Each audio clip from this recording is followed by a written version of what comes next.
wonderful and great and exciting. Towards the tail end there, we weren't 16 years old anymore, and we were approaching 30. We all had families. We all had different needs and priorities. For me, myself in particular, I needed, at that time, I was gone from my family for 2 years straight, so I needed to be home with my daughter. She was approaching 2 years old, and I haven't been home for any of the pregnancy, and then any of her first year and a half. We were touring, so I needed to go home, but the band was doing so well, no one really wanted to go home, and we all kind of just couldn't communicate very much anymore. I guess you just have a lot of people in your mix telling you different things, and it just becomes strange. And ever since we did Boxcar Racer, things weren't the same between me and Mark anyways. It was just one of those weird things where I had to go and try and grow as a musician, and I think he thought it was like a thing against him, but it wasn't. It was an experiment that lasted 2 months, and ended up being a rift in the band, because that's how bands are. Bands are like these families, and they're extremely married, and everyone's extremely insecure and attached to one another. So I think if someone does something that's not completely communicated, it can have bad effects. When they looked at me and told me that me putting my family first, if I was to make that my priority, then I would have to be cool with the repercussions of that. When they told me that, that's when I knew that no longer could I work in that situation at all. There's no way. Because you can't tell me that. No one could ever give me an ultimatum over my family. That's like the stupidest shit I've ever heard in my life. But, and so, it was the wrong place for them to be when I was thinking the way I was thinking. Because, look what happened. Here I am, doing something different now. Well, when I went down and it was done, it was like the hardest thing I've ever done in my life. It was like 3 divorces happening within the 1 week. I mean, it was fucking gnarly.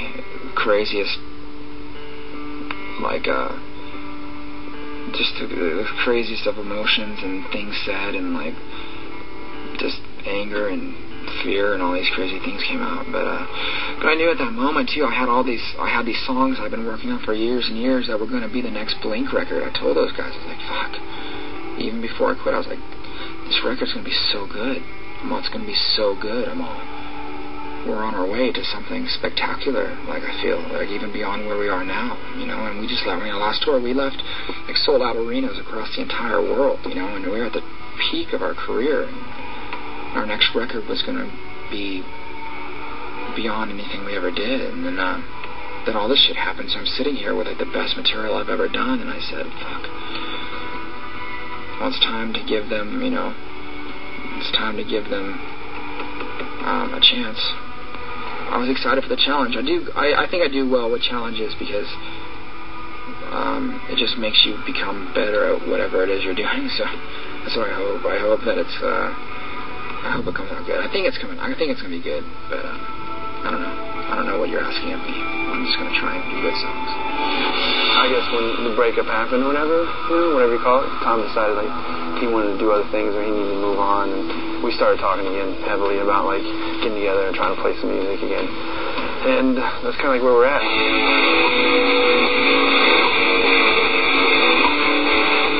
We've been actually recording for I think 3 weeks now, 3 or 4 weeks. And there's like 5 kind of roughly arranged songs, and I don't know, it feels good to like, as opposed to like saying how good it's going to be, actually listening and realizing like how good it's going to be.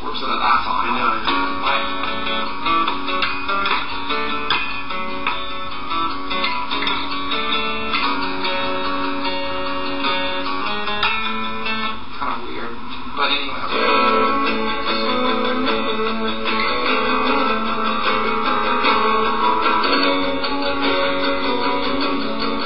David James,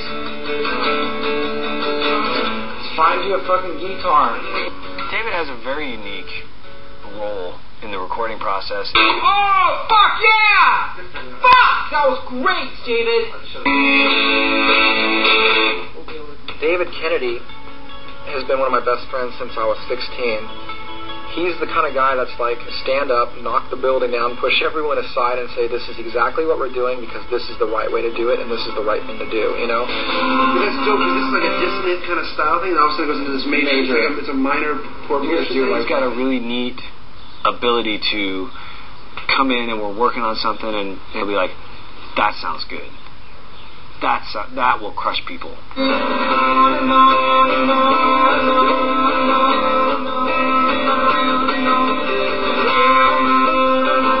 Says something like that about a beat that I'm doing or some kind of rhythm that I'm trying to figure out for a certain section, and he says that will crush people, I say, hey, I think I've got it.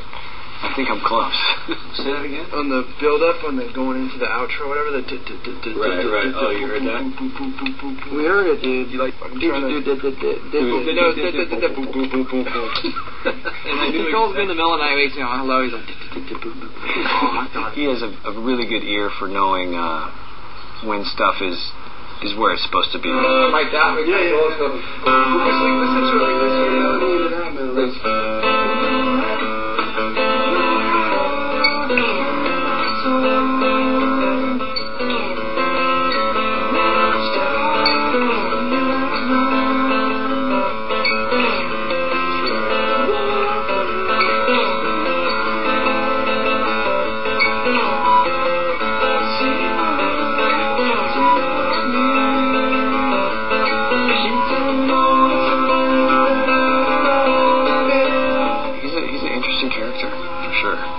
Hey David, why don't you pick up both those guitars and play them at the same time? Oh shit, good idea. I didn't think of that. It'd be rad to have these big epic songs and then transition rad, like with feedback. There was whatever. To go into this new thing with this fucking raw sounding ugly drums. Imagine the segue that gets you to that too. It'd be sick because it'd be all like totally. I just said that. He's very much the person that will keep us sticking to who we are. Maybe have it slower, like it seems frustrated, like it's frustrating to listen to it. It might be, but give me a second here. No, I know I'm trying to. I just don't want to edit anymore. It's just it sounds rushed. It sounds like it might be. Sounds Can you play one more second? I'm just trying to figure out like just where to take it from this point.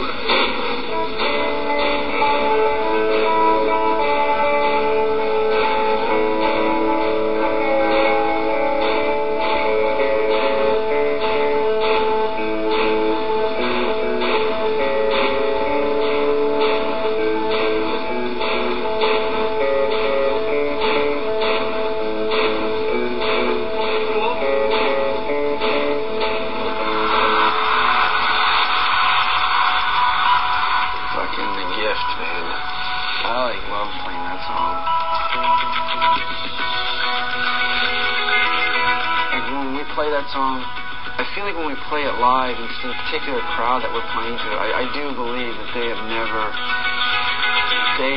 that those kids haven't heard anything like that before. There's a strangest excitement today. You're awake and you're welcome to hear. Gotta give and blew me away. You know, and I just feel it feels like you're ascending while you're playing. It's all driving, it's pushing you forward, and it's like lifting you up at the same time, and it never stops. It's just like doom, doom in your head, and it's fucking cool.